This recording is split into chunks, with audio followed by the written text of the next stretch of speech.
ਪੈਂਦੇ ਨੇ ਤੇ ਉਹ ਇਨਸਾਨ ਅੱਗੋਂ ਕਹਿ ਦਿੰਦਾ ਵੀ ਮਨ ਸਾਫ਼ ਹੋਣਾ ਚਾਹੀਦਾ ਹੈ, ਅੰਮ੍ਰਿਤ ਛਕਣਾ ਬਹੁਤਾ ਜ਼ਰੂਰੀ ਨਹੀਂ ਹੈ। ਕਈ ਵਾਰੀ ਸੁਣਿਆ ਹੋਵੇਗਾ ਤੁਸੀਂ, ਕਿਉਂਕਿ ਵੱਡੀ ਉਮਰ ਵਾਲੇ ਲੋਕਾਂ ਨੂੰ ਜ਼ਿਆਦਾ ਪਤਾ ਹੁੰਦਾ ਹੈ। ਕਈ ਵਾਰੀ ਤੁਸੀਂ ਸੁਣਿਆ ਹੋਵੇਗਾ, ਪਰ ਉਹਨਾਂ ਵਿੱਚ ਉਹਨਾਂ ਲੋਕਾਂ ਦੀ ਆਪਣੀ ਹੀ ਮੂਰਖਤਾ ਦਰਸਾਉਂਦੀ ਹੈ ਕਿ ਜਦੋਂ ਗੁਰੂ ਗੋਬਿੰਦ ਸਿੰਘ ਸਾਹਿਬ ਸੱਚੇ ਪਾਤਸ਼ਾਹ ਜੀਆਂ ਨੇ ਪੰਜਾਂ ਪਿਆਰਿਆਂ ਦੇ ਅੱਗੇ, ਪੰਜਾਂ ਸਿੰਘਾਂ ਦੇ ਅੱਗੇ ਹੱਥ ਜੋੜ ਕੇ ਬੇਨਤੀ ਕੀਤੀ ਸੀ ਵੀ ਜਿਹੜੀ ਦਾਤ ਤੁਹਾਨੂੰ ਪ੍ਰਾਪਤ ਹੋਈ ਹੈ, ਕੀ ਉਹ ਦਾਤ ਮੈਨੂੰ ਵੀ ਮਿਲ ਸਕਦੀ ਹੈ? ਇਹ ਅੰਮ੍ਰਿਤ ਦੀ ਦਾਤ ਮੈਨੂੰ ਵੀ ਪ੍ਰਾਪਤ ਹੋ ਸਕਦੀ ਹੈ? ਗੁਰ ਚੇਲੇ ਦਾ ਜਿਹੜਾ ਸਿਧਾਂਤ ਹੈ ਉਹ ਵੀ ਇੱਥੋਂ ਸ਼ੁਰੂ ਹੁੰਦਾ ਹੈ ਕਿ ਜਿਵੇਂ ਗੁਰੂ ਨਾਨਕ ਸਾਹਿਬ ਸੱਚੇ ਪਾਤਸ਼ਾਹ ਜੀਆਂ ਨੇ ਕਦੀ ਵੀ ਕਿਸੇ ਮੜੀ ਮਸਾਣ ਦੇ ਉੱਤੇ ਜਾ ਕੇ ਸਿਰ ਨਹੀਂ ਝੁਕਾਇਆ।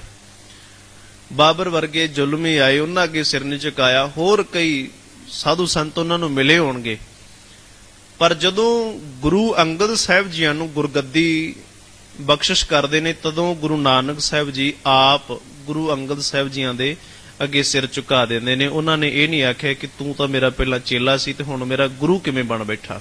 ਉਹਨਾਂ ਨੇ ਸਿਰ ਝੁਕਾ ਦਿੱਤਾ। ਜੇ ਗੁਰੂ ਗੋਬਿੰਦ ਸਿੰਘ ਸਾਹਿਬ ਸੱਚੇ ਪਾਤਸ਼ਾਹ ਜੀਆਂ ਨੂੰ ਅੰਮ੍ਰਿਤ ਛਕਣਾ ਜ਼ਰੂਰੀ ਹੈ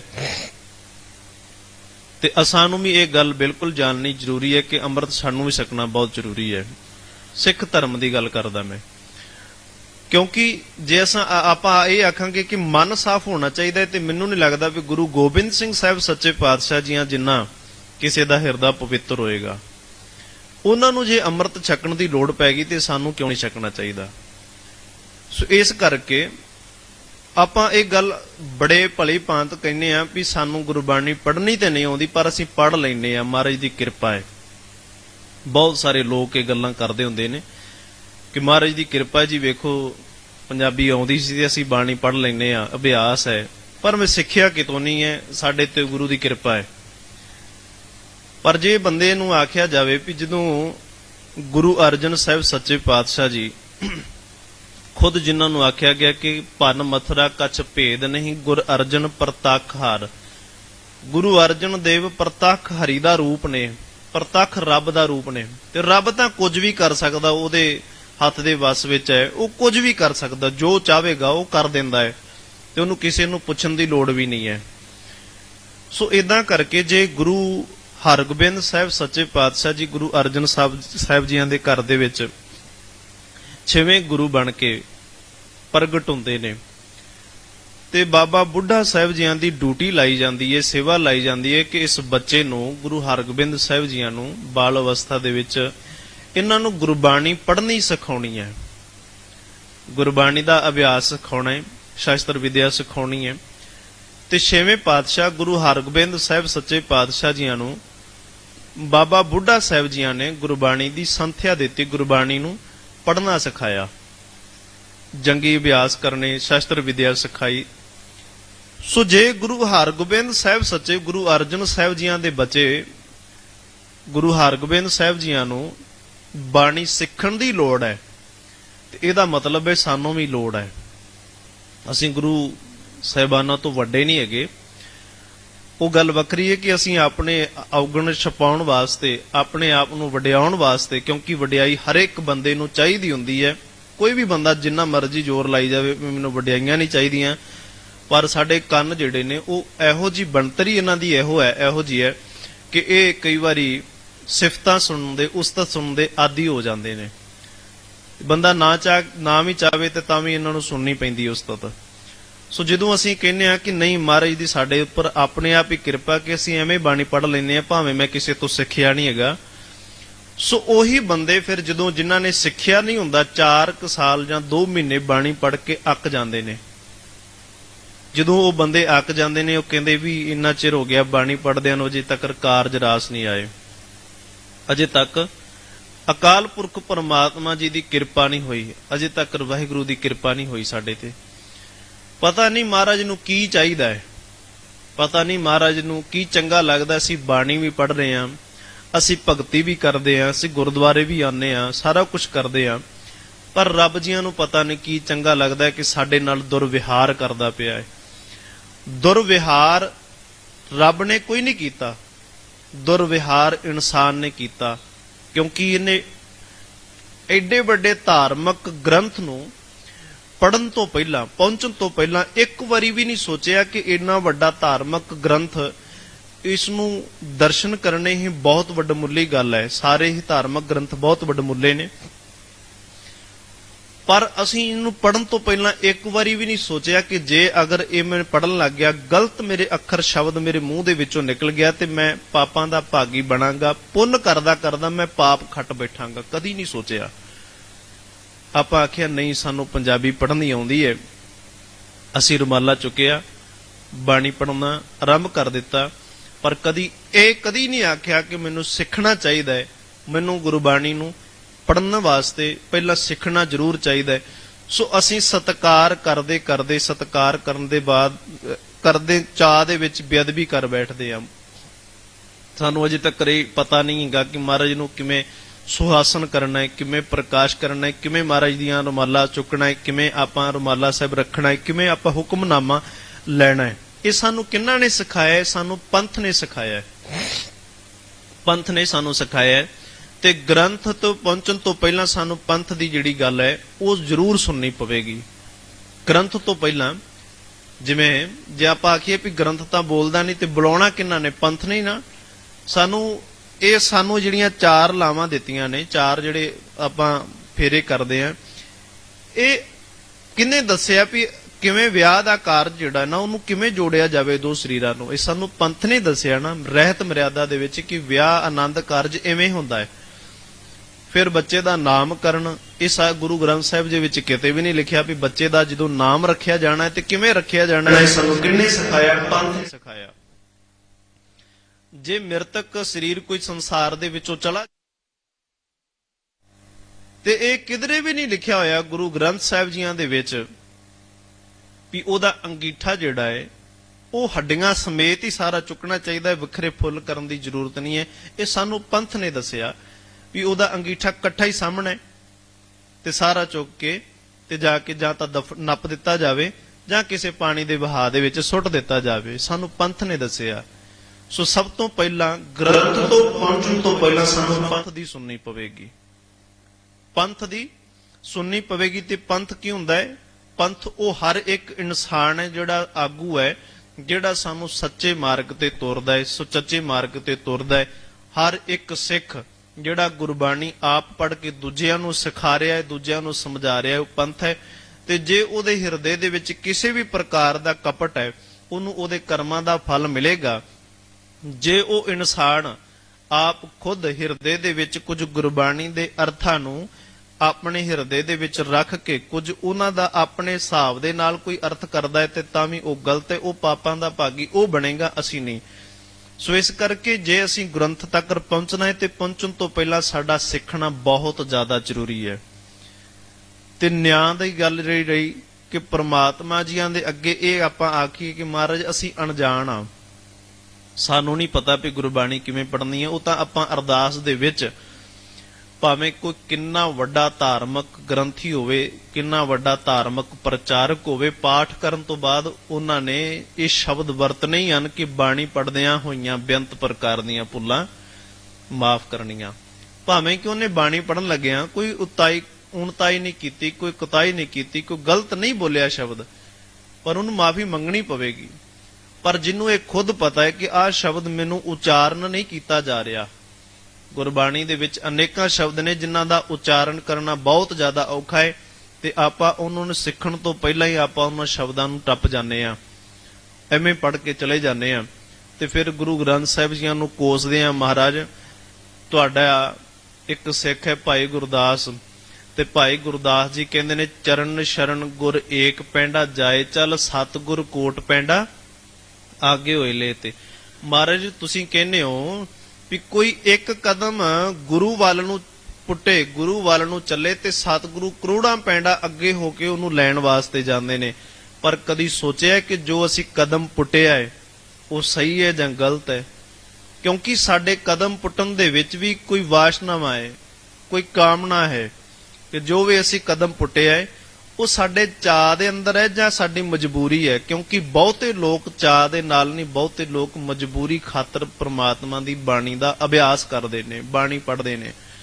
ਕਿਸੇ ਨੂੰ ਦੁੱਧ ਚਾਹੀਦਾ, ਕਿਸੇ ਨੂੰ ਪੁੱਤਰ ਚਾਹੀਦੇ ਹੈ, ਕਿਸੇ ਨੂੰ ਕਾਰੋਬਾਰ ਦੀ ਤਰੱਕੀ ਚਾਹੀਦੀ ਹੈ, ਕਿਸੇ ਨੂੰ ਦੇਹ ਅਰੋਗਤਾ ਚਾਹੀਦੀ ਹੈ।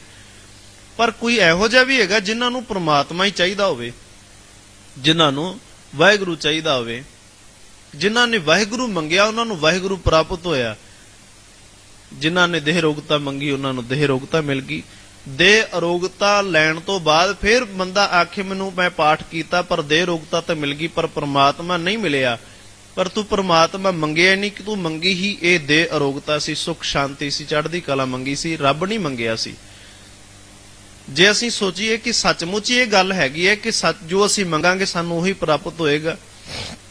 ਗੁਰੂ ਹਰਗੋਬਿੰਦ ਸਾਹਿਬ ਸੱਚੇ ਪਾਤਸ਼ਾਹ ਜੀ ਇੱਕ ਦਿਨ ਦੀਵਾਨ ਦੀ ਸਮਾਪਤੀ ਤੋਂ ਬਾਅਦ ਮਹਾਰਾਜ ਕਹਿੰਦੇ ਨੇ ਕਿ ਕੋਈ ਗੁਰਸਿੱਖ ਇਹੋ ਜਿਹਾ ਹੈ ਜਿਹੜਾ ਜ਼ੁਬਾਨ ਤੋਂ ਕੰਠ ਕੀਤਾ ਹੋਵੇ, ਜਿਹਨੇ ਜਪਜੀ ਸਾਹਿਬ ਜੀ ਦਾ ਪਾਠ ਸ਼ੁੱਧ ਸਪਸ਼ਟ ਤੇ ਬਿਲਕੁਲ ਸਾਫ਼ ਸੁਣਾ ਸਕੇ।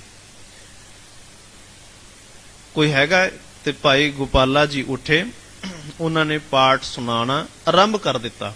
ਜਪਜੀ ਸਾਹਿਬ ਜੀ ਦਾ ਪਾਠ ਜਿਉਂ-ਜਿਉਂ ਕਰਦੇ ਗਏ ਪਾਠ, ਗੁਰੂ ਹਰਗੋਬਿੰਦ ਸਾਹਿਬ ਸੱਚੇ ਪਾਤਸ਼ਾਹ ਜੀ ਜਿਸ ਗੱਦੀ ਤੇ, ਜਿਸ ਤਖਤ ਤੇ ਬਿਰਾਜਮਾਨ ਸਨ, ਉਥੋਂ ਖਿਸਕਦੇ ਗਏ, ਹੌਲੀ-ਹੌਲੀ ਤਖਤ ਤੋਂ ਪਾਸੇ ਹਟਦੇ ਗਏ।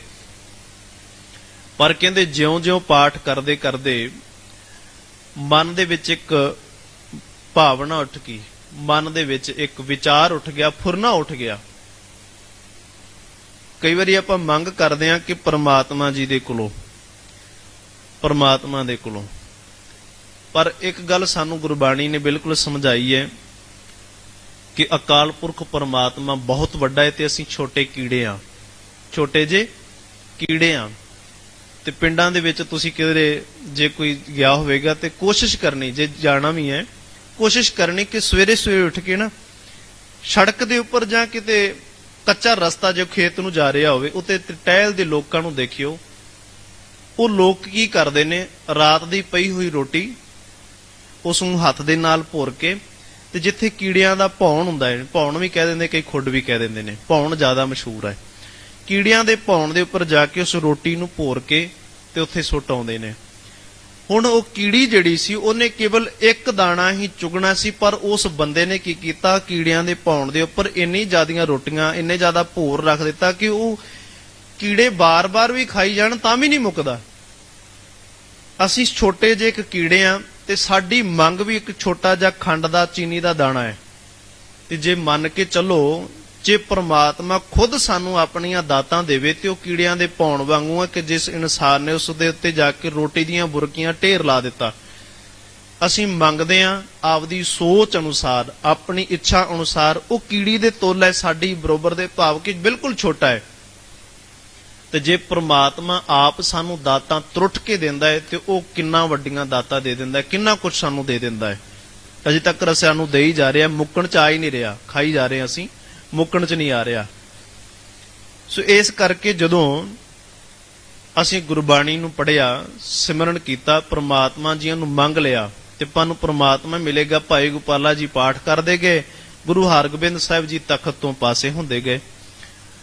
ਜਦੋਂ ਪਾਠ ਦੀ ਸਮਾਪਤੀ ਹੋਈ ਤੇ ਮਨ ਦੇ ਵਿੱਚ ਫੁਰਨਾ ਉੱਠ ਗਿਆ ਕਿ ਇੱਕ ਸੋਨੇ ਦੀ ਕਾਠੀ ਵਾਲਾ, ਜਿਹਦੇ ਉੱਪਰ ਸੋਨੇ ਦੀ ਕਾਠੀ ਹੈ, ਬਹੁਤ ਸੋਹਣਾ ਘੋੜਾ ਜਿਹੜਾ ਹੈ, ਗੁਰੂ ਹਰਗੋਬਿੰਦ ਸਾਹਿਬ ਜੀਆਂ ਨੂੰ ਕਿਸੇ ਗੁਰਮੁਖ ਪਿਆਰੇ ਨੇ ਭੇਟਾ ਕੀਤਾ ਹੈ। ਤੇ ਉਹ ਘੋੜਾ ਜੇ ਕਿਤੇ ਗੁਰੂ ਹਰਗੋਬਿੰਦ ਸਾਹਿਬ ਜੀ ਮੈਨੂੰ ਦੇ ਦੇਣ ਤੇ ਮੇਰੇ ਮਨ ਦੇ ਵਿੱਚ ਬੜੀ ਖੁਸ਼ੀ ਹੋਏਗੀ। ਤੇ ਤਖਤ ਤੋਂ ਖਿਸਕਦੇ ਖਿਸਕਦੇ ਗੁਰੂ ਹਰਗੋਬਿੰਦ ਸਾਹਿਬ ਸੱਚੇ ਪਾਤਸ਼ਾਹ ਜੀ ਸਥਿਰ ਹੋ ਗਏ। ਤੇ ਜਦੋਂ ਪਾਠ ਦੀ ਸਮਾਪਤੀ ਹੋਈ ਤੇ ਗੁਰੂ ਹਰਗੋਬਿੰਦ ਸਾਹਿਬ ਜੀ ਨੇ ਸਿੱਖਾਂ ਨੂੰ ਇਸ਼ਾਰਾ ਕੀਤਾ। ਭਾਈ ਗੋਪਾਲਾ ਜੀ ਨੇ ਮਨ ਦੇ ਵਿੱਚ ਇੱਕ ਫੁਰਨਾ ਸੀ ਕਿ ਮੈਨੂੰ ਸੋਨੇ ਦੀ ਕਾਠੀ ਵਾਲਾ ਘੋੜਾ ਚਾਹੀਦਾ ਹੈ, ਕਿ ਖੋਲ ਕੇ ਘੋੜਾ ਤੇ ਭਾਈ ਗੋਪਾਲਾ ਜੀ ਨੂੰ ਦੇ ਦਿੱਤਾ ਜਾਵੇ। ਗੁਰੂ ਹਰਗੋਬਿੰਦ ਸਾਹਿਬ ਜੀ ਤਖਤ ਦੇਣ ਵਾਸਤੇ ਉਹਨਾਂ ਨੂੰ ਤਿਆਰ ਸਨ। ਪਰ ਇਹਦੇ ਵਿੱਚ ਇਹ ਦੋ ਗੁਣ ਨੇ, ਇੱਕ ਤਾਂ ਇਹ ਕਿ ਜੋ ਗੁਰਬਾਣੀ ਨੂੰ ਪੜ੍ਹੇਗਾ ਉਹਨੂੰ ਫਲ ਪ੍ਰਾਪਤ ਹੋਏਗਾ, ਇੱਕ ਇਹ ਕਿ ਜੋ ਸਾਡੀ ਸੋਚ ਅਨੁਸਾਰ ਹੈ ਉਹ ਬਿਲਕੁਲ ਛੋਟਾ ਹੈ। ਕਿਉਂ ਨਾ ਅਸੀਂ ਪ੍ਰਮਾਤਮਾ ਦੀ ਬੰਦਗੀ ਕਰੀ ਜਾਈਏ, ਸਿਮਰਨ ਕਰੀ ਜਾਈਏ, ਜੋ ਪ੍ਰਮਾਤਮਾ ਦੇਵੇਗਾ ਆਪਣੀ ਮਰਜ਼ੀ ਅਨੁਸਾਰ।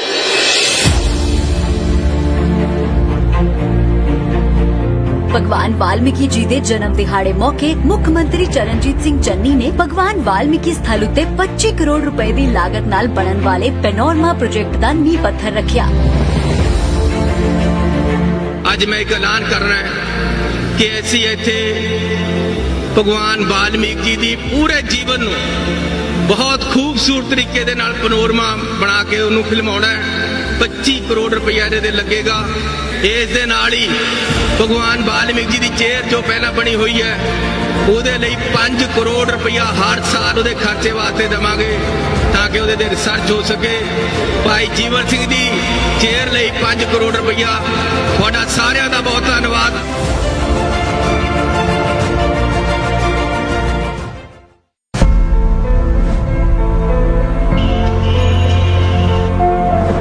ਕਿੱਥੇ ਰਹਿੰਦੇ ਹੋ ਤੁਸੀਂ? ਖੁੱਲੇ ਆਸਮਾਨ ਥੱਲੇ, ਸ਼ਹਿਰ ਦੀ ਗੰਦਗੀ ਤੋਂ ਦੂਰ, ਕਰੋਨਾ ਮਹਾਮਾਰੀ ਤੋਂ ਦੂਰ। ਪਰ ਜਦੋਂ ਤੁਸੀਂ ਪਰਾਲੀ ਨੂੰ ਸਾੜਦੇ ਹੋ ਤਾਂ ਹਵਾ ਨੂੰ ਤੁਸੀਂ ਦੂਸ਼ਿਤ ਕਰਦੇ ਹੋ ਤੇ ਕਰੋਨਾ ਲਈ ਇਹ ਮੌਕਾ ਹੈ। ਇੱਕ ਖੋਜ ਦੇ ਮੁਤਾਬਕ ਦੂਸ਼ਿਤ ਖੇਤਰਾਂ ਵਿੱਚ ਰਹਿਣ ਵਾਲੇ ਲੋਕਾਂ ਦੀ ਕੋਵਿਡ ਨਾਲ ਮਰਨ ਦੀ 15% ਤੋਂ ਜ਼ਿਆਦਾ ਸੰਭਾਵਨਾ ਹੈ। ਮੇਰੀ ਇਹ ਗੱਲ ਸਾਰੇ ਸਮਝ ਲਓ। ਪਰਾਲੀ ਸਾੜਨਾ ਮਤਲਬ ਪ੍ਰਦੂਸ਼ਣ, ਮਤਲਬ ਕਰੋਨਾ ਹੋਰ ਵੀ ਖਤਰਨਾਕ। ਤਾਂ ਪਰਾਲੀ ਨੂੰ ਨਾ ਸਾੜਨ ਵਿੱਚ ਤੇ ਕੋਵਿਡ ਨੂੰ ਦੂਰ ਰੱਖਣ ਵਿੱਚ ਹੈ ਸਮਝਦਾਰੀ। ਤਾਂ ਹੀ ਤਾਂ ਕਹਿੰਦੇ ਹਨ, ਪਰਾਲੀ ਨਾ ਸਾੜੇ ਜੋ, ਸਭ ਤੋਂ ਸਮਝਦਾਰ ਉਹ। ਹੁਣ ਆਪਣੀ ਮਨਪਸੰਦ ਮਸ਼ੀਨ ਕਿਰਾਏ ਤੇ ਲੈਣਾ ਸੌਖਾ ਤੇ ਸਸਤਾ ਹੋ ਗਿਆ ਹੈ। iKHET ਐਪ ਹੁਣੇ ਡਾਊਨਲੋਡ ਕਰੋ। ਜਿਨ੍ਹਾਂ ਨੇ ਪਰਮਾਤਮਾ ਨੂੰ ਵਿਸਾਰ ਦਿੱਤਾ ਉਹਨਾਂ ਨੇ ਗੁਣ ਛੱਡ ਦਿੱਤੇ। ਹਰ ਬਿਸਰਤ ਤੇਰੇ ਗੁਣ ਗਲਿਆ, ਗੁਣ ਗਲ ਗਏ ਤੇਰੇ, ਗੁਣ ਹੈ ਨਹੀਂ ਤੇਰੇ ਵਿੱਚ। ਤੇ ਜੇ ਬੰਦੇ ਦੇ ਕੋਲ ਇਹ ਸੰਤੋਖ, ਧੀਰਜ, ਧਰਮ, ਦਇਆ, ਮਾਫ ਕਰਨ ਦੀ ਬਿਰਤੀ, ਨੀਵਾਂ ਹੋ ਕੇ ਚੱਲਣ ਦੀ, ਮਿੱਠਾ ਬੋਲ ਹੀ ਨਹੀਂ ਹੈਗਾ ਬੰਦੇ ਦੇ ਕੋਲ, ਤੇ ਰੱਬ ਉਹਨੂੰ ਭਗਤੀ ਕਿਵੇਂ ਦੇ ਦੇਗਾ? ਰੱਬ ਉਸ ਨੂੰ ਭਗਤੀ ਕਿਵੇਂ ਦੇ ਸਕਦਾ ਹੈ?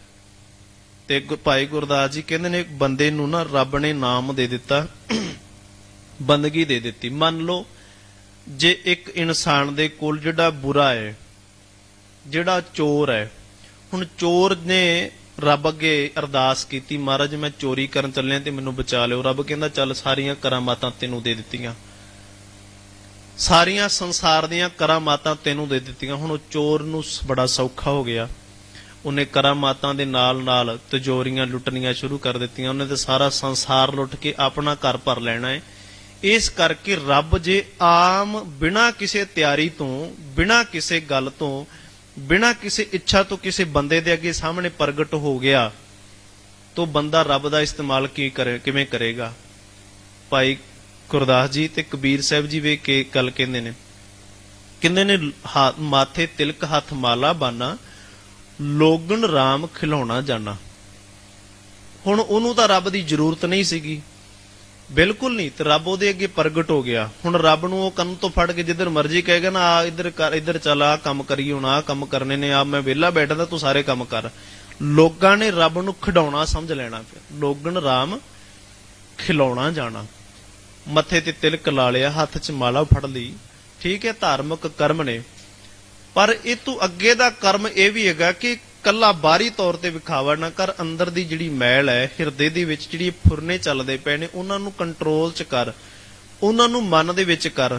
ਜੇ ਆਪਾਂ ਕਈ ਵਾਰੀ ਇਹ ਗੱਲ ਕਹਿੰਦੇ ਹੋਵਾਂਗੇ ਕਿ ਜਦੋਂ ਅਸੀਂ ਬਾਣੀ ਪੜ੍ਹਨ ਲੱਗਦੇ ਆ ਨਾ, ਤੇ ਸਾਡੇ ਮਨ ਦੇ ਵਿੱਚ ਜਿਹੜੀਆਂ ਪਿੱਛੇ ਗੱਲਾਂ ਬੀਤ ਚੁੱਕੀਆਂ ਹੁੰਦੀਆਂ ਨੇ, ਸਾਰੀਆਂ ਰਿਪੀਟ ਹੁੰਦੀਆਂ ਨੇ। ਇਹ ਗੱਲ ਬਿਲਕੁਲ ਸਪਸ਼ਟ ਹੈ ਕਿ ਹੋਣੀਆਂ ਵੀ ਨੇ। ਇਹ ਆਪਾਂ ਇਹਨਾਂ ਨੂੰ ਰੋਕ ਨਹੀਂ ਸਕਦੇ, ਕਿੰਨਾ ਮਰਜ਼ੀ ਇਨਸਾਨ ਜ਼ੋਰ ਲਾ ਲਵੇ। ਇਹ ਮੈਂ ਵਿਚਾਰਾਂ ਰੋਕ ਲਵਾਂ, ਪਰ ਇੱਕ ਗੱਲ ਆਪਾਂ ਭਲੀ ਭਾਤ ਜਾਣਦੇ ਆ, ਜਦੋਂ ਵੀ ਕਿਤੇ ਕੋਈ ਵਸਤੂ ਸਾਡੇ ਭੁੱਲ ਜਾਵੇ, ਰੱਖ ਕੇ ਅਸੀਂ ਭੁੱਲ ਜਾਈਏ, ਤੇ ਅਸੀਂ ਆਪਣੇ ਮੱਥੇ ਦੇ ਉੱਤੇ ਹੱਥ ਰੱਖ ਕੇ ਚੇਤੇ ਕਰਦੇ ਆ, ਕਿਉਂਕਿ ਸਾਨੂੰ ਪਤਾ ਹੈ ਕਿ ਦਿਮਾਗੀ ਪੁਰਜਾ ਇੱਥੇ ਫਿੱਟਾ। ਆਪਾਂ ਉਹਨੂੰ ਮੱਥੇ ਤੇ ਹੱਥ ਰੱਖ ਕੇ ਤੇ ਕਹਿੰਦੇ ਆ ਕਿ ਮੈਂ ਉਹ ਵਸਤੂ ਕਿੱਥੇ ਰੱਖੀ ਹੋਏਗੀ। ਸੋ ਬਾਣੀ ਪੜ੍ਹਦਿਆਂ ਸਾਡੇ ਸਾਹਮਣੇ ਉਹ ਸਾਰੀਆਂ ਚੀਜ਼ਾਂ ਆ ਗਈਆਂ, ਤੇ ਬਾਣੀ ਨੇ ਚੰਗਾ ਕੀਤਾ ਜਾਂ ਮਾੜਾ ਕੀਤਾ? ਜਿਹੜੀਆਂ ਚੀਜ਼ਾਂ ਅਸੀਂ ਭੁੱਲ ਚੁੱਕੇ ਸੀਗੇ, ਉਹ ਸਾਰੀਆਂ ਚੀਜ਼ਾਂ ਸਾਡੇ ਸਾਹਮਣੇ ਆ ਗਈਆਂ। ਹੁਣ ਦਿਮਾਗ ਦਾ ਤਾਂ ਕੰਮ ਹੀ ਇਹ ਹੈ ਕਿ ਜਿਹੜੀਆਂ ਭੁੱਲ ਚੁੱਕੀਆਂ ਚੀਜ਼ਾਂ ਉਹਨਾਂ ਨੂੰ ਚੇਤੇ ਕਰਨਾ, ਉਹਨਾਂ ਨੂੰ ਰਿਵਰਸ ਕਰਨਾ। ਜੇ ਅਸੀਂ ਆਖੀਏ ਕਿ ਜਿਹੜੀਆਂ ਚੀਜ਼ਾਂ ਅਸੀਂ ਭੁੱਲ ਚੁੱਕੇ ਹਾਂ, ਉਹ ਚੇਤੇ ਹੀ ਨਾ ਆਉਣ। ਇਹਦਾ ਕੰਮ ਹੀ, ਦਿਮਾਗ ਦਾ ਕੰਮ ਹੀ ਇਹ ਹੈ। ਰੱਬ ਜੀਆਂ ਨੇ ਸਪੈਸ਼ਲ ਇਹਦੀ ਸੇਵਾ ਹੀ ਇਹ ਲਾਈ ਹੈ ਕਿ ਤੂੰ ਇਹੀ ਕੰਮ ਕਰੀ ਜਾਣਾ ਕਿ ਬੰਦਾ ਕਿੱਥੋਂ ਚੱਲਿਆ ਸੀ, ਕਿੱਥੇ ਕਿੱਥੇ ਘੁੰਮ ਕੇ ਫਿਰ ਦੁਬਾਰਾ ਆਪਣੇ ਘਰ 'ਚ ਪਹੁੰਚ ਗਿਆ, ਕਿਉਂਕਿ ਉਹਨੂੰ ਚੇਤਾ ਸੀ ਮੇਰਾ ਘਰ ਇੱਥੇ ਹੈ। ਉਹਨੇ ਉਵੇਂ ਉਵੇਂ ਉਸ ਰਸਤੇ ਨੂੰ, ਜਿਸ ਰਸਤੇ 'ਚ ਗਿਆ ਉਸੇ ਰਸਤੇ ਰਾਹੀਂ ਬੈਕ ਆ ਗਿਆ, ਘਰ ਦੇ ਵਿੱਚ ਆ ਗਿਆ।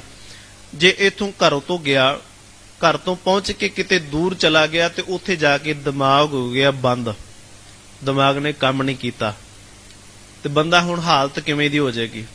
ਉਹਨੂੰ ਪਤਾ ਨਹੀਂ ਚੱਲਦਾ ਪਿਆ ਕਿ ਮੇਰਾ ਘਰ ਕਿਹੜਾ ਹੈ, ਮੇਰੀ ਮਾਂ ਕਿਹੜੀ ਹੈ, ਮੇਰਾ ਪਿਓ ਕਿਹੜਾ ਹੈ, ਮੇਰੀ ਭੈਣ, ਮੇਰਾ ਭਰਾ, ਮੈਂ ਕੌਣ ਆ?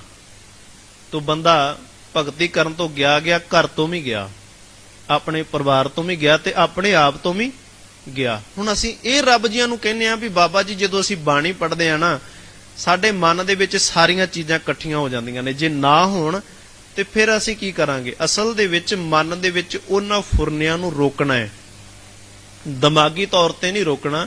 ਦਿਮਾਗ ਨੇ ਆਪਣਾ ਕੰਮ ਕਰੀ ਜਾਣਾ ਤੇ ਉਹਨੂੰ ਕਰਨ ਦੇਣਾ ਚਾਹੀਦਾ ਹੈ।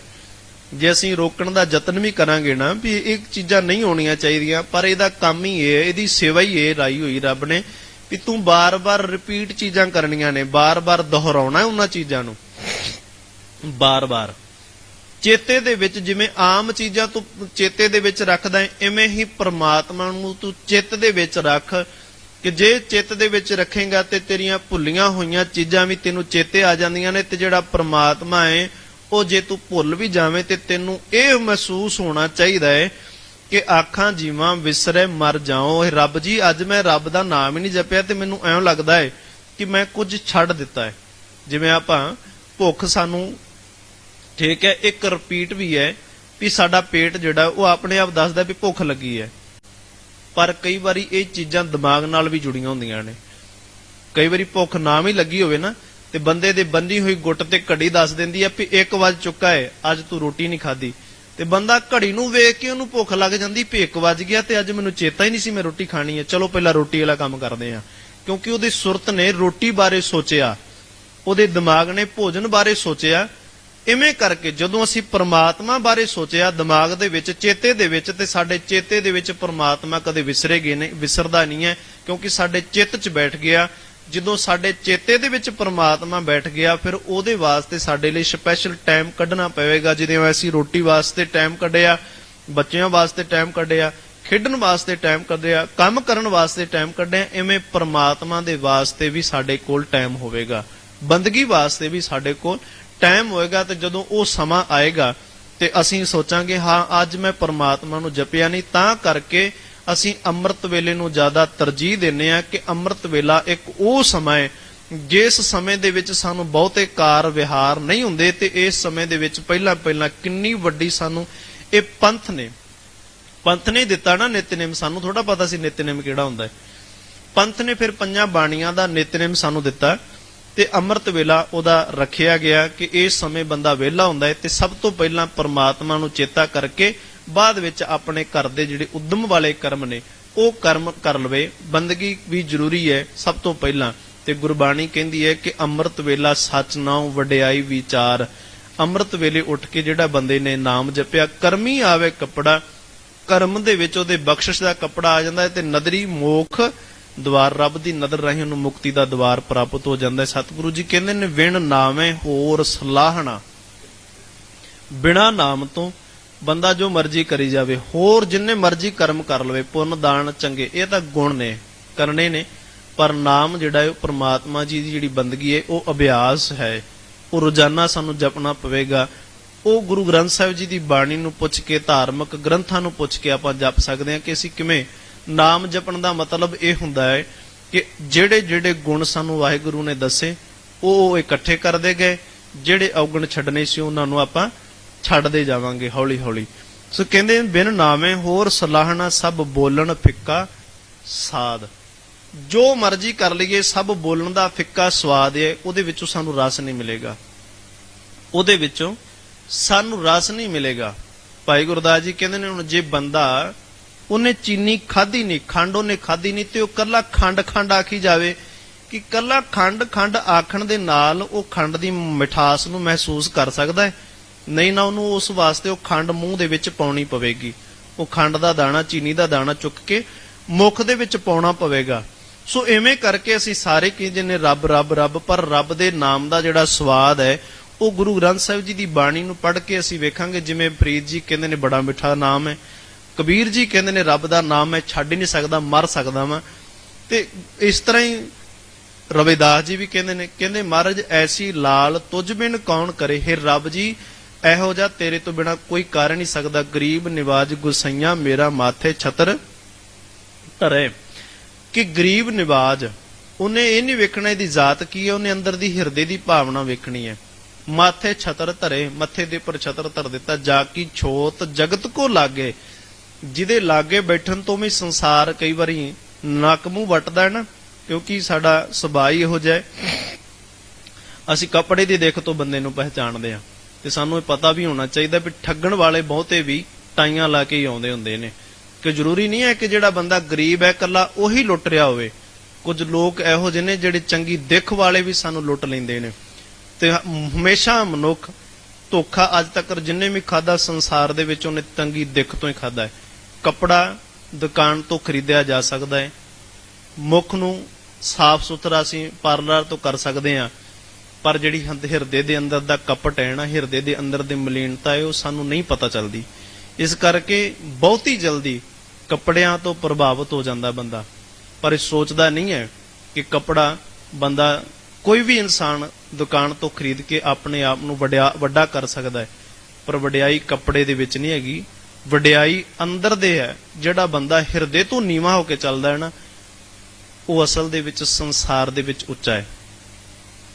ਜਿਹੜਾ ਬੰਦਾ ਨੀਵਾਂ ਹੋ ਕੇ ਚੱਲਦਾ ਹੈ, ਜਿਹੜਾ ਬੰਦਾ ਉੱਚਾ ਹੋ ਕੇ ਚੱਲਦਾ ਹੈ, ਰੱਬ ਜੀਆਂ ਦੇ ਘਰ ਦੇ ਵਿੱਚ ਉਸ ਨੂੰ ਨੀਵਾਂ ਆਖਿਆ ਗਿਆ ਹੈ। ਜਿਹੜਾ ਬੰਦਾ ਨੀਵਾਂ ਹੋ ਕੇ ਚੱਲਦਾ ਹੈ, ਰੱਬ ਉਹਨੂੰ ਉੱਚਿਆਂ ਚੁੱਕਦਾ ਹੈ। ਤੇ ਜਿਹੜਾ ਬੰਦਾ ਪਹਿਲਾਂ ਹੀ ਹੰਕਾਰ ਦੀ ਪੰਡ ਲੈ ਕੇ ਉੱਚਾ ਉੱਡਦਾ ਫਿਰਦਾ ਹੈ, ਤੇ ਰੱਬ ਜੀ ਕਹਿੰਦੇ ਨੇ ਤੇਰੇ ਹੰਕਾਰ ਨੂੰ ਜਦੋਂ ਸੱਟ ਵੱਜੇਗੀ ਤੂੰ ਡਿੱਗ ਪੈਣਾ ਹੈ। ਬੋਲਣ ਫਿੱਕਾ ਸਾਧ, ਸਤਿਗੁਰੂ ਜੀ ਕਹਿੰਦੇ ਨੇ ਮਨਮੁਖ ਅਹੰਕਾਰ ਸਲਾਹੁੰਦੇ। ਇਹ ਨਹੀਂ ਕਿ ਬੰਦਾ ਬੰਦਗੀ ਨਹੀਂ ਕਰਦਾ ਹੈ, ਪਰ ਅਹੰਕਾਰ ਦੇ ਵਿੱਚ ਮੈਂ ਜੀ ਬਾਣੀ ਪੜ੍ਹਦਾ ਹੈ, ਜੀ ਮੈਂ ਨਿਤਨੇਮ ਕਰਦਾ ਹੈ, ਮੈਂ ਸੇਵਾ ਕਰਦਾ ਹੈ। ਜੇ ਬਾਣੀ ਪੜ੍ਹ ਕੇ ਹੰਕਾਰ ਆ ਗਿਆ ਤੇ ਹੋਰ ਕੋਈ ਮਸਲਾ ਹੱਲ ਹੀ ਨਹੀਂ ਹੈਗਾ ਇਹਦਾ। ਸਾਰੇ ਹੰਕਾਰਾਂ ਨੂੰ ਤੋੜਨ ਵਾਸਤੇ ਅਸੀਂ ਬਾਣੀ ਪੜ੍ਹੀ, ਤੇ ਜੇ ਬਾਣੀ ਪੜ੍ਹ ਕੇ ਹੀ ਅਹੰਕਾਰ ਬੰਦੇ ਦੇ ਅੰਦਰ ਹਉਮੈ ਆ ਗਈ, ਇਹਦਾ ਕੋਈ ਅੱਗੇ ਮਸਲਾ ਹੱਲ ਨਹੀਂ ਹੈਗਾ। ਨਾਮ ਜਪਣ ਵਾਸਤੇ, ਅਹੰਕਾਰ ਨੂੰ ਤੋੜਨ ਵਾਸਤੇ ਅਸੀਂ ਬੰਦਗੀ ਕੀਤੀ। ਜੇ ਭਗਤੀ ਕਰ ਕਰਕੇ, ਪਾਠ ਕਰ ਕਰਕੇ ਹੀ ਸਾਡੇ ਅੰਦਰ ਅਹੰਕਾਰ ਆ ਗਿਆ, ਜਿਵੇਂ ਗੁਰਬਾਣੀ ਕਹਿੰਦੀ ਹੈ ਕਿ ਸਗੋਂ ਹੋਰ ਹਉਮੈ ਆ ਗਈ ਹੈ ਬੰਦੇ ਦੇ ਅੰਦਰ। ਪਾਠ ਪੜਿਓ ਅਰ ਵੇਦ ਵਿਚਾਰਿਓ, ਨਿਵਲ ਭਵੰਗਮ ਸਾਧੇ। ਪਾਠ ਵੀ ਕੀਤਾ, ਵੇਦਾਂ ਦੀ ਵਿਚਾਰ ਵੀ ਕੀਤੀ। ਨਿਉਲੀ ਕਰਮ ਹੁੰਦੇ ਕਿ ਜਿਵੇਂ ਸਰੀਰ ਨੂੰ ਸਾਧਨਾ, ਰੀੜ ਦੀ ਹੱਡੀ ਸਿੱਧੀ ਕਰ ਲੈਣੀ, ਨੱਕ ਨੂੰ ਦੱਬ ਲੈਣਾ, ਅਭਿਆਸ ਕਰਨਾ, ਉਲਟੇ ਲਟਕਣਾ, ਇਹ ਅਭਿਆਸ ਕਰਨਾ। ਕਹਿੰਦੇ ਨਿਵਲ ਭਵੰਗਮ ਸਾਧੇ, ਪੰਜ ਜਨਾਂ ਸਿਓ ਸੰਗ ਨਾ ਛੁਟਕਿਓ। ਪੰਜਾਂ ਵਿਕਾਰਾਂ ਦੇ ਨਾਲ ਕਾਮ, ਕ੍ਰੋਧ, ਅਹੰਕਾਰ, ਲੋਭ, ਮੋਹ ਤੋਂ ਤਾਂ ਤੇਰਾ ਸੰਗ ਛੁੱਟਿਆ ਨਹੀਂ। ਅਦਕ ਅਹੰ ਬੁੱਧ ਬਾਧੇ, ਸਗੋਂ ਹੋਰ ਹਉਮੈ ਆ ਗਈ, ਹੋਰ ਜ਼ਿਆਦਾ ਅਹੰਕਾਰ ਆ ਗਿਆ ਕਿ ਮੈਂ ਸੇਵਾ ਕਰਦਾ ਹਾਂ, ਮੈਂ ਪਾਠ ਕਰਦਾ ਹਾਂ, ਮੈਂ ਬੰਦਗੀ ਕਰਦਾ ਹਾਂ। ਤੇ ਮਹਾਰਾਜ ਕਹਿੰਦੇ ਨੇ ਪਿਆਰੇ ਇਨ ਬਿਦ ਮਿਲਣ ਨਾ ਜਾਈ। ਇਹਨਾਂ ਤਰੀਕਿਆਂ ਨਾਲ, ਇਹਨਾਂ ਕਰਮਾਂ ਨਾਲ ਰੱਬ ਨੂੰ ਮਿਲਿਆ ਨਹੀਂ ਜਾ ਸਕਦਾ, ਚਾਹੇ ਜੋ ਮਰਜ਼ੀ ਕਰ ਲਵੇ। ਮੈਂ ਕੀਏ ਕਰਮ ਅਨੇਕਾਂ, ਫਿਰ ਮਿਲਿਆ ਕਿਵੇਂ ਜਾਂਦਾ ਹੈ? ਗੁਰੂ ਅੱਗੇ ਅਰਦਾਸ ਕਰਕੇ, ਹਾਰ ਪਰਿਓ ਸੁਆਮੀ ਕੇ ਦੁਆਰੇ ਦੀਜੇ ਬੁੱਧ ਵਿਵੇਕਾ। ਗੁਰਾ ਇੱਕ ਦੇ 부ਝਾਈ, ਤਰਲਾ ਪਾਇਆ ਸਭਨਾ ਜੀਆਂ ਕਾ ਇੱਕ ਦਾਤਾ, ਸੋ ਮੈਂ ਵਿਸਰ ਨਾ ਜਾਈ। ਇੱਕ ਤਰਲਾ, ਇੱਕ ਬੇਨਤੀ ਹੈ ਕਿ ਰੱਬ ਜੀ ਮੈਨੂੰ ਪਰਮਾਤਮਾ ਨਾ ਵਿਸਰ ਜਾਵੇ। ਗੁਰੂ ਸਾਹਿਬ ਇੱਕ 부ਝਾਈ, ਇੱਕ ਸੋਝੀ ਬਖਸ਼ਿਸ਼ ਕਰ। ਤੇ ਸਤਿਗੁਰੂ ਜੀ ਕਹਿੰਦੇ ਨੇ ਜਿਨ ਸਲਾਹਣ ਸੇ ਮਰੇ। ਕਈ ਲੋਕ ਇੱਕ ਦੂਜਿਆਂ ਨੂੰ ਸਲਾਹ ਤਾਂ ਕਰੀ ਜਾਂਦੇ ਨੇ, ਇੱਕ ਦੂਜੇ ਇਨਸਾਨ ਦੀ ਇਹ ਸੰਸਾਰੀ ਰੀਤ ਹੈ ਕਿ ਜਿਹਦੇ ਤੋਂ ਸਾਨੂੰ ਕੁਝ ਚਾਹੀਦਾ ਹੋਵੇ, ਉਹ ਭਾਵੇਂ MLA ਹੋਵੇ ਤੇ ਭਾਵੇਂ ਪ੍ਰਧਾਨ ਮੰਤਰੀ, ਪਤਾ ਸਾਨੂੰ ਵੀ ਹੁੰਦਾ ਹੈ ਕਿ ਉਹ ਜਿੱਤਿਆ ਕਿਵੇਂ ਹੈ, ਕਿੰਨੇ ਲੋਕਾਂ ਨਾਲ ਉਹਨੇ ਧੋਖਾ ਕੀਤਾ, ਕਿੰਨੇ ਲੋਕਾਂ ਦੇ ਵਿੱਚ ਉਸਨੇ ਨਸ਼ਾ ਵੰਡਿਆ। ਪਰ ਜਦੋਂ ਸਾਨੂੰ ਕੰਮ ਹੁੰਦਾ ਹੈ, ਅਸੀਂ ਉਸ ਨਸ਼ੇੜੀ ਬੰਦੇ ਨੂੰ, ਭੈੜੀ ਬਿਰਤੀ ਵਾਲੇ ਬੰਦੇ ਨੂੰ ਵੀ ਜਾ ਕੇ ਕਹਿ ਦਿੰਦੇ ਵੀ ਤੁਹਾਡੇ ਪੈਰਾਂ ਪਿੱਛੇ ਅਸੀਂ ਤੁਹਾਡੇ ਕੋਲ ਆਏ ਹਾਂ, ਤੁਸੀਂ ਬੜੇ ਚੰਗੇ ਹੋ, ਕਿਉਂਕਿ ਉਦੋਂ ਸਾਨੂੰ ਕੰਮ ਹੈ। ਤੇ ਸਤਿਗੁਰੂ ਜੀ ਕਹਿੰਦੇ ਨੇ ਸੇ ਮਰੇ, ਉਹਨੇ ਸਦਾ ਥੋੜਾ ਜਿਉਂਦੇ ਰਹਿਣਾ, ਜਿਹਦੀਆਂ ਤੂੰ ਸਲੋਤਾਂ ਕਰਦਾ ਉਹਨੇ ਮਰ ਜਾਣਾ ਇੱਕ ਦਿਨ। ਕਿੰਨਾ ਕੁ ਚਿਰ ਤੂੰ ਉਹਦੀਆਂ ਸਲੋਤਾਂ ਕਰ ਕਰਕੇ ਲੁੱਟਦਾ ਰਹੇਗਾ? ਜਦੋਂ ਉਹ ਮਰ ਗਿਆ ਫਿਰ ਕੀ ਕਰੇਗਾ? ਸਤਿਗੁਰੂ ਜੀ ਕਹਿੰਦੇ ਨੇ ਸਭ ਜਾਵੇ ਅਪਵਾਦ। ਫਿਰ ਬੰਦਾ ਐਵੇਂ ਪਾਗਲ ਜਿਹਾ ਹੋ ਜਾਂਦਾ ਹੈ ਕਿ ਹੁਣ ਉਹ ਵੀ ਨਹੀਂ ਰਿਹਾ ਤੇ ਮੈਂ ਕੀ ਕਰਾਂ। ਉਹ ਵੀ ਨਹੀਂ ਹੈਗਾ ਸੰਸਾਰ ਦੇ ਵਿੱਚ। ਜਨ ਨਾਨਕ ਗੁਰਮੁਖ ਉਭਰੇ, ਕਹਿੰਦੇ ਉਹ ਇਨਸਾਨ ਉੱਭਰ ਗਏ ਜਪ ਹਰ ਹਰ ਪਰਮਾਨਾਦ। ਪਰਮਾਨਾਦ ਤੋਂ ਭਾਵ ਪਰਮ ਆਨੰਦ ਦੇ ਵਿੱਚ ਰਹਿਣ ਵਾਲਾ ਪ੍ਰਮਾਤਮਾ ਜਿਹੜਾ ਹਮੇਸ਼ਾ ਹੀ ਸਦਾ ਹੈ, ਉਹ ਮਰਨ ਵਾਲਾ ਨਹੀਂ ਹੈਗਾ, ਉਹਨੇ ਹਮੇਸ਼ਾ ਹੀ ਰਹਿਣਾ ਇੱਥੇ। ਤੇ ਸਤਿਗੁਰੂ ਜੀ ਕਹਿੰਦੇ ਨੇ ਸਤਿਗੁਰ ਹਰ ਪ੍ਰਭ ਦਸ, ਨਾਮ ਧਿਆਈ ਮਨ ਹਰੀ। ਸਤਿਗੁਰੂ ਜੀ ਮੈਨੂੰ ਦੱਸੋ ਮੈਂ ਰੱਬ ਦੇ ਨਾਮ ਨੂੰ ਧਿਆਵਾਂ। ਨਾਨਕ ਨਾਮ ਪਵਿੱਤ ਹਰ ਮੁਖ ਬੋਲੀ, ਸਭ ਦੁੱਖ ਪਰ ਹਰੀ। ਨਾਮ ਪਵਿੱਤਰ ਹੈ, ਜਿਨ੍ਹਾਂ ਨੇ ਮੁਖ ਦੇ ਰਾਹੀਂ ਇਸ ਨੂੰ ਉਚਾਰਨ ਕੀਤਾ, ਇਸ ਨੂੰ ਬੋਲਿਆ। ਬਾਣੀ ਇਹ ਨਹੀਂ ਕਿ ਪੜ੍ਹਨੀ ਚਾਹੀਦੀ ਹੈ ਕਿ ਸਾਡੇ ਪੜ੍ਹਨ ਦੇ ਨਾਲ ਸਾਡੇ ਕੰਨਾਂ ਨੂੰ ਸੁਣ ਸਕੇ, ਚੁੱਪ ਚਪੀਤੇ ਨਹੀਂ। ਕੋਸ਼ਿਸ਼ ਕਰਨੀ ਚਾਹੀਦੀ ਹੈ ਕਿ ਅਸੀਂ ਬੋਲੀਏ ਤਾਂ ਕਿ ਸਾਡੇ ਕੰਨ ਵੀ ਸੁਣਨ, ਸਾਡੇ ਜੀਭਾ ਵੀ ਬੋਲੇ, ਸਾਡੇ ਸਾਰੇ ਗਿਆਨ ਇੰਦਰੀ ਇਸ ਵਿੱਚ ਸ਼ਾਮਲ ਹੋ ਜਾਣ। ਇਹ ਨਾ ਹੋਵੇ ਕਿ ਕੰਨਾਂ ਦੇ ਵਿੱਚ ਆਵਾਜ਼ਾਂ ਪਈ ਜਾਣ ਬਾਹਰੀ ਤੌਰ ਤੇ ਮੈਂ ਚੁੱਪ ਚਪੀਤੇ। ਜੇ ਚੁੱਪ ਚਪੀਤੇ ਪੜ੍ਹ ਰਹੇ ਅਸੀਂ ਬਾਣੀ ਤਾਂ ਸਾਡਾ ਆਲਾ ਦੁਆਲਾ ਸ਼ਾਂਤ ਹੋਣਾ ਚਾਹੀਦਾ ਹੈ। ਜੇ ਨਹੀਂ ਤੇ ਸਾਨੂੰ ਆਪਣੀ ਆਵਾਜ਼ ਸੁਣਨੀ ਚਾਹੀਦੀ ਹੈ ਤਾਂ ਕਿ ਅਸੀਂ ਆਪਣੀ ਆਵਾਜ਼ ਸੁਣ ਕੇ, ਆਪਣੇ ਪਾਠ ਦੀ ਆਵਾਜ਼ ਸਰਵਣ ਦੇ ਨਾਲ ਸੁਣ ਕੇ, ਜੀਭਾ ਦੇ ਨਾਲ ਜਪ ਕੇ ਮਨ ਨੂੰ ਇਕਾਗਰ ਕਰ ਲਈਏ। ਸਤਿਗੁਰੂ ਜੀ ਕਹਿੰਦੇ ਨੇ ਜਿਨ੍ਹਾਂ ਨੇ ਧਿਆਇਆ ਤੇਰਾ ਸ਼ਰੀਕ ਕੋ ਨਹੀਂ। ਹੋਰ ਕੋਈ ਬੰਦਾ ਹੀ ਨਹੀਂ ਹੈਗਾ ਰੱਬ ਵਰਗਾ ਕਿ ਅਸੀਂ ਉਹਦੇ ਅੱਗੇ ਜਾ ਕੇ ਅਰਦਾਸ ਕਰ ਲਈਏ ਕਿ ਜਾਂ ਉਹਦੇ ਵਰਗਾ ਕਹਿ ਦਈਏ ਕਿ ਤੂੰ ਤਾਂ ਰੱਬ ਵਰਗਾ ਹੈ। ਤੇਰਾ ਸ਼ਰੀਕ ਕੋਈ ਨਹੀਂ ਜਿਸ ਨੂੰ ਲਵੇ ਲਾਇਆ, ਤੁਧ ਜੀਵੜ ਦਾਤਾ ਤੂੰ ਹੈ ਨਿਰੰਜਨਾ। ਹੈ ਰੱਬ ਜੀ ਤੇਰੇ ਵਰਗਾ ਤੂੰ ਹੀ ਹੈ, ਅਸੀਂ ਤੇਰੇ ਕੋਲ ਹੀ ਆ ਸਕਦੇ ਹਾਂ। ਤੂੰ ਹੈ ਸੱਚ ਮੇਰੇ ਮਨ ਪਾਇਆ, ਇੱਕੋ ਇੱਕ ਤੂੰ ਹੈ ਜਿਹੜਾ ਸੱਚਾ ਹੈ ਤੇ ਮੇਰੇ ਮਨ ਨੂੰ ਭਾ ਗਿਆ। ਕਿਉਂ ਭਾ ਗਿਆ? ਸੱਚੇ ਮੇਰੇ ਸਾਹਿਬਾ ਸੱਚੇ ਸੱਚ ਨਾਇਆ, ਕਿਉਂਕਿ ਤੇਰਾ ਨਿਆਂ ਸੱਚਾ ਹੈ, ਉੱਥੇ ਕੋਈ ਧੋਖਾ ਧੜੀ ਨਹੀਂ ਹੈਗਾ। ਜਿਹੋ ਜਿਹਾ ਆਪਾਂ ਕੰਮ ਕਰਾਂਗੇ, ਜਿਹੋ ਜਿਹੇ ਕਰਮ ਕਰਾਂਗੇ, ਤੂੰ ਉਹੋ ਜਿਹਾ ਫਲ ਸਾਨੂੰ ਦੇ ਦਿੰਦਾ ਹੈ। ਸਤਿਗੁਰੂ ਜੀ ਕਿਰਪਾ ਕਰਨ, ਸਭਨਾਂ ਨੂੰ ਦੇਹ ਅਰੋਗਤਾ ਦੀਆਂ ਦਾਤਾਂ, ਚੜ੍ਹਦੀ ਕਲਾ ਦਾ ਜੀਵਨ ਬਖਸ਼ ਕਰਨ, ਨਾਮ ਦੀਆਂ ਦਾਤਾਂ ਬਖਸ਼ਿਸ਼ ਕਰਨ ਜੀ। ਪਿਆਰ ਸਤਿਕਾਰ ਨਾਲ ਆਖੋ ਜੀ ਵਾਹਿਗੁਰੂ ਜੀ ਕਾ ਖਾਲਸਾ, ਵਾਹਿਗੁਰੂ ਜੀ ਕੀ ਫਤਿਹ। ਰਾਮ ਕਲੀ ਮਹਿਲਾ ਤੀ। ਵਾਹਿਗੁਰੂ